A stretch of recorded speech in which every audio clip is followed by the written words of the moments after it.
Just days after King Charles II died, his attendants carried out an autopsy, and what they uncovered was nothing short of horrifying.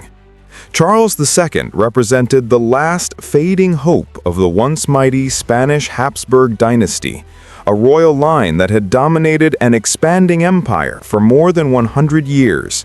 But he was the product of generations of severe inbreeding, and from the moment he entered the world, no one expected him to survive long.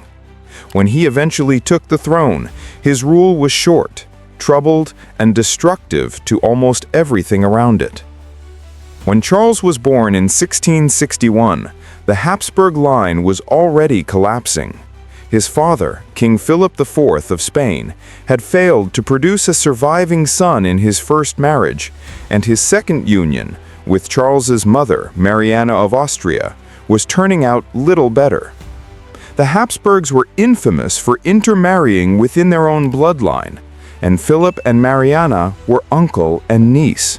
While not unheard of at the time, the Habsburgs had repeated this pattern for centuries, most likely allowing harmful recessive traits to build up. From infancy, Charles's health was fragile. As a child, he endured nearly every life-threatening illness of the era: measles, chickenpox, rubella, smallpox, and survived only by chance. Still, he didn't escape childhood without damage. He developed rickets, a bone-weakening disease usually tied to vitamin D deficiency, and required leg braces until the age of 5. His most infamous condition, though, stayed with him for life. Members of the Habsburg family could be recognized by one physical feature: the Habsburg jaw, sometimes called the Austrian lip. This protruding lower jaw caused an extreme underbite. This too is believed to have been caused by inbreeding. Although many Habsburgs had it, Charles's deformity was the most pronounced ever recorded, so severe that it interrupted normal daily functions. Contemporaries observed that his lower jaw stuck out so far that it barely aligned with his upper jaw. Chewing food was difficult, so he often swallowed meals whole whenever possible, which gave him chronic digestive problems. Charles also had an unusually large tongue, making speech hard to understand. Some reports claim he didn't speak at all until age 4, and that he was treated as an infant until around 10. It's little surprise here in the nickname El Hechizado, the Bewitched. In 1665, when Charles was just a toddler, his father, Philip IV, died, and Charles instantly became king. His mother, Mariana, stepped in as regent and tried to stabilize the kingdom. By the time Charles came to power, the vast Spanish Empire was in deep decline. The earlier Little Ice Age had devastated crops and populations, damaging the economy and making Spain heavily reliant on stronger European rivals like France, Britain, and the Netherlands. It quickly became obvious that Charles could not rule independently, likely due to his physical and mental limitations. For most of his life, advisors, courtiers, and even his mother controlled the throne while competing for influence. Foreign observers noted that Charles could be pleasant, generous, and patient, but that he often lacked confidence in diplomatic settings and frequently retreated into shyness. Some diplomats also observed episodes of deep depression. Still, there was one thing nearly everyone agreed Charles was fit for: marriage. When Charles turned 18, his ministers arranged a marriage with 17-year-old Marie-Louise of Orleans, niece of King Louis XIV and daughter of the Duke of Orleans. She was well loved in France, beautiful, refined, and known for her charm. She was also in love with her cousin, the Dauphin of France. So when she learned she would be sent to wed the physically deformed King of Spain, she reportedly cried for weeks. In August 1679, the two married by proxy before meeting in person and formally marrying that November, just after Charles's 18th birthday. Charles was said to have fallen deeply in love with Marie-Louise and remained devoted to her until her death. For nearly 10 years, the couple attempted to produce an heir, but no child ever came. As was common at the time, most courtiers blamed the queen rather than the king. Out of desperation, Marie-Louise was put through dangerous fertility treatments filled with toxic ingredients. Instead of helping, the treatments caused severe intestinal issues. In February 1889, after 9 childless years, Marie-Louise suddenly collapsed while riding. She suffered intense abdominal pain, convulsions, and vomiting. Doctors realized she was dying, and Charles rushed to her bedside. Her reported last words were, "Many women may lie with His Majesty, but none will love him more than I do."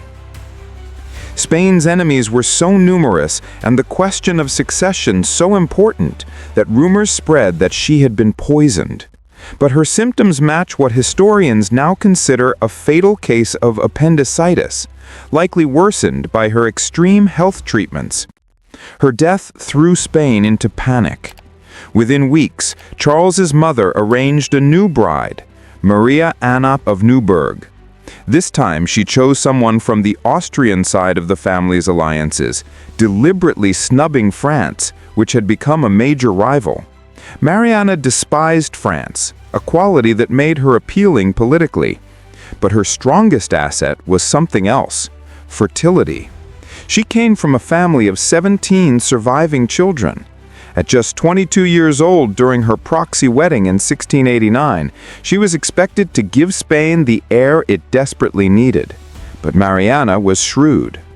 Knowing how Marie-Louise had been judged, she frequently claimed to be pregnant, publicly and repeatedly, even when no pregnancy existed. This strategy conveniently shifted the blame back onto Charles. As her marriage progressed and no heir arrived, Spain's political problems only grew worse.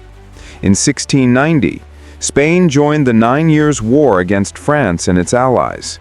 2 years later, the kingdom declared bankruptcy, and by 1696, much of Catalonia had fallen to the French. Europe understood that the war was partly triggered by Charles's inability to stay healthy and father a child. Every major power knew that if he died without an heir, the continent would face a catastrophic struggle over his enormous empire. In 1696, Charles's mother Mariana died, likely from breast cancer. She had been one of the central forces in the court since her infancy. Instead of asserting control after her death, Charles withdrew even further, allowing Mariana to assume greater political power. Mariana, like her late mother-in-law, backed the Austrian faction at court and opposed the French faction. Both groups fought fiercely for policy and influence, but their main objective was control over Charles's successor. With Charles's health deteriorating and no heir in sight, Mariana pushed harder to secure an Austrian replacement. In 1698, Charles nearly died, triggering urgent international negotiations to select a successor and avoid war. Eventually, Charles named Joseph Ferdinand of Bavaria as his heir, an enormous victory for Mariana and her political allies. Charles's published will not only named Joseph Ferdinand as future king, but appointed Mariana as regent if he took the throne as a child. But the court reacted to the idea of her regency with shock and growing resentment. Then, in 1699, disaster struck again, not for Charles, but for Europe. Joseph Ferdinand unexpectedly died, forcing another frantic round of diplomatic battles. This time, Mariana was thrilled to see her own nephew, Archduke Charles of Austria, chosen as the preferred successor. But the unity didn't last. By late 1700, Charles's health collapsed entirely. After a lifetime of digestive issues and difficulty eating, he could no longer consume food at all. By October, he was visibly wasting away. With time running out, the courtiers who hated Mariana made their final move. Many Spanish nobles, particularly Castilians, believed that a French successor would preserve more of Spain's territory. A French-aligned archbishop convinced the dying king to change his will and name Philip of Anjou as heir. On November 1st, just before turning 39, Charles II died. Philip of Anjou was immediately declared the next king of Spain, while Mariana, once expected to rule as regent, was exiled to Toledo. But the worst was yet to come. Despite years of negotiations, Europe still plunged into the War of the Spanish Succession, a brutal conflict lasting 13 years. When it ended, Charles's greatest fears had come true. Although Philip remained king, Spain lost large portions of its empire, and the Spanish Habsburg line disappeared for good.